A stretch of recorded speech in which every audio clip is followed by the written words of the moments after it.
Atensyon mga miyembro at pensyonado ng SSS, paano nga ba magkaroon ng 20,000 monthly pension sa SSS? Ano ang dapat gawin? Pag-uusapan natin dito sa video. Hold up.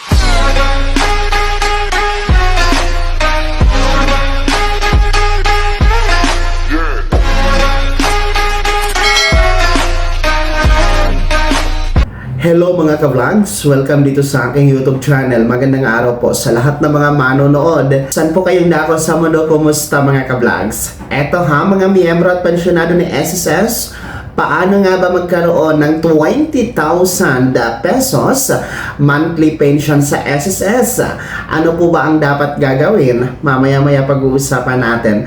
Pero kung bago pa lang dito sa aking YouTube channel, o di kaya hindi ka pa nakasubscribe, abay click nyo muna ang ating subscribe button na nasa baba. Huwag kalimutan na pindutin ang notification bell, ilagay sa all para updated ka sa lahat ng mga videos na i-upload ko.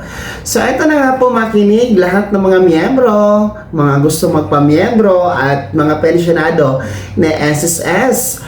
Paano nga ba umabot o paano nga ba magkaroon ng 20,000 pesos o mahigit pa na buwan ng pensyon sa SSS? Ano po ba ang dapat gagawin?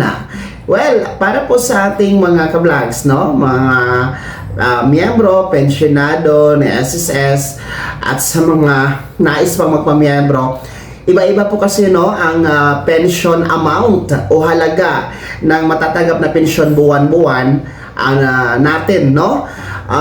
Depende po sa ating monthly salary credit mga ka-vlogs, o depende din po sa contribution po natin kasi naka-bracket na po yan mga ka-vlogs, okay? So, kaya nga po meron tayong tatlo na kategorya sa ating monthly pension na natatanggap monthly. Una po yung lowest, pinakamababa, no? Ang pinakamababa sa ngayon nasa 2,200 pesos monthly pension. Yan po yung pinakamababa. Meron din pong middle, yung nasa kalagitnaan, no? Yung mga nasa 8,000, 10,000. Tapos yung pinakamataas, no? Highest, kung saan nga po pwedeng umabot ng above 20,000 pesos ang monthly pension. So naka-bracket po yan. So iba-iba talaga, no? Hindi po pare-pareho ang halaga ng pensyon monthly. At syempre naman po, no, wala naman po sigurong pensyonado o miyembro ng SSS na hindi naghahangad na magkaroon doon sa pinakamataas na pensyon. Wala naman po sigurong hindi naghahangad na umabot sa mahigit 20,000 pesos ang buwan ng pensyon na makukuha sa SSS. Well, ang katanungan, paano nga ba ito mangyayari? Paano nga ba makukuha? Paano nga ba umabot sa 20,000 pesos o mahigit pa ang ating matatanggap na pensyon kay SSS? Ito ba ay posible? Yes, posible po ito. Una po, no, paano ito ma-achieve o maabot? Meron po tayong dalawang kategorya sa pagiging miyembro sa SSS. Yung una po, tinatawag natin na employed. So, ito po yung mga nagtatrabaho kung saan nga po may kahati sila o may shared po ang kanilang employer sa kanilang monthly contribution kay SSS, no? Actively na nagtatrabaho. Pangalawa po, yung tinatawag natin na mga self-employed. Ang mga self-employed naman po ay hindi na nagtatrabaho. Karaniwan po ay nagninegosyo na, sariling hanap buhay, no? Yung kanila pong ginagawa, and then sila mismo po yung nagko-contribute sa kanilang sarili, no? Sa SSS, kaya naman po tinatawag yan na self-employed. So, balik tayo doon sa employed.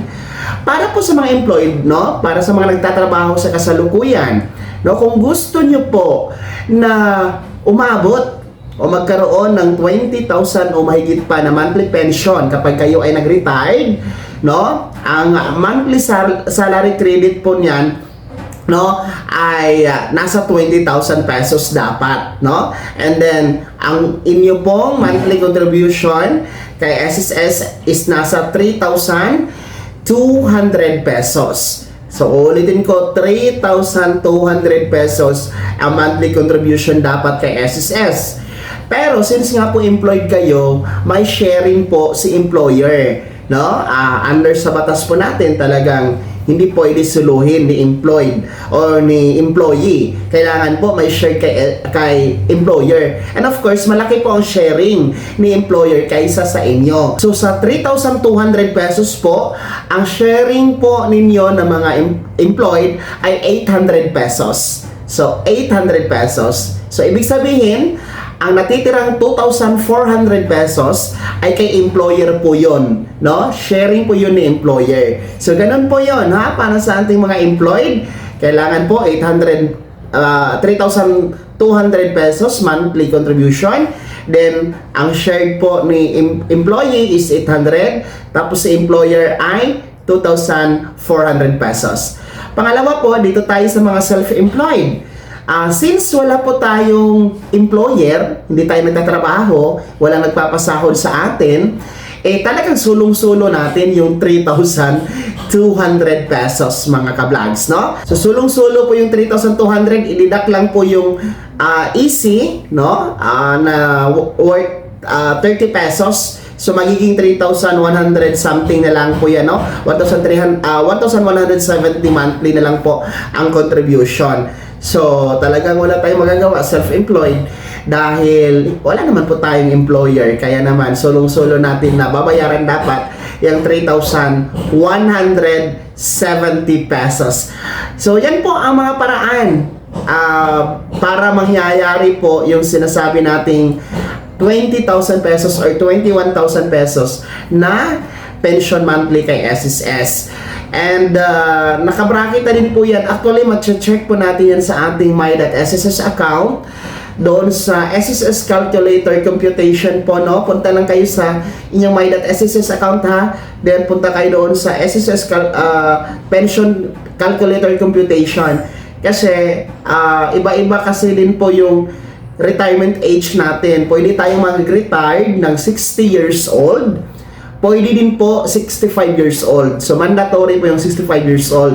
So, of course, kung magre-retire po tayo ng 65 years old, mas malaki po na pensyon ang ating makukuha. Pwedeng umabot po ng 21,000 pesos.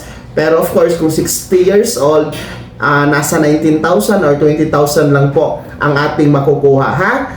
Kapag sagad nga po sa 3 to ang ating monthly contribution. Pero para sa akin, doon na lang tayo sa 60 years old. Kahit pa paano, no?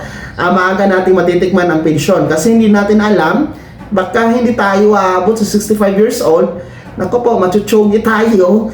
Hindi natin matitikman yung pensyon. So, mas maiging doon na lang sa 60 years old. Kahit pa paano, kahit konti lang, ay matitikman po ang pension natin sa SSS, mga ka-vlogs. So, ayan po ha. Ang mga paraan, paano nga ba magkaroon, paano nga ba umabot sa 20,000 mahigit ang ating monthly pension kay SSS. And alam nyo ba, no, kahit po yung ating mga senior citizen na hindi pa rin po nagpe-pensyon, kasi merong ganoon, no, yung hindi pa umabot sa 120 months contribution at hanggang ngayon ay nagko-contribute pa, pwede nyo pong habulin sa sagad na 3,200 monthly contribution para magkaroon kayo ng 20,000 mahigit na pensyon kay SSS kapag nag-retire po kayo. Kasi hindi naman po ito mga ka-vlogs na required talaga na monthly talaga yung contribution, walang putol-putol. Okay lang po kahit putol-putol, pero wag naman po yung matagal talaga,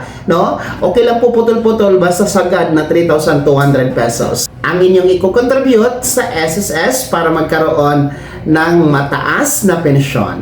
Kaya naman po, sino sa inyo dito ang talagang sagad sa 3,200 pesos ang monthly contribution sa ngayon sa SSS? Pangalawa, sino sa inyo dito, mga pensyonado, ang merong pensyon na 20,000 pesos pataas sa kasalukuyan ha, na tinatanggap kay SSS? Meron po ba? Pakibahagi niyo po sa comment section na nasa baba, no, ang inyong reaction at komento sa balitang ito. Bago ako magtapos sa video na to, kung gusto niyo po sumuporta sa aking YouTube channel, maaari niyo pong i-click ang ating super thanks button na nasa baba. Sa mga gusto maging miyembro, pwede i-click niyo po ang ating join button. Maraming perks dyan mga ka-vlogs. Be my member now. Sana ay naging gabay ang video na to kahit paano na pag-uusapan natin ang mga mahahalagang bagay-bagay na may kinalaman sa pagiging miyembro, benepisyaryo at pensyonado sa SSS. Kung hindi ka pa nakasubscribe dito sa aking YouTube channel, maaari na i-click ang ating subscribe button na nasa baba. Huwag kalimutan na pindutin ang notification bell, ilagay sa all para updated ka sa lahat ng mga videos na i-upload ko. Maaari nyo din i-like ang video na to. At kung meron ka pa mga katanungan, maaari nyo i-komento sa comment section na nasa baba. Paki-follow na din po ang aking official Facebook page na nasa screen nyo. Muli po, ako si Daniel Timpawan na nagsasabing dito sa aking YouTube channel, Pawang Katotohanan at lahat totoo lamang.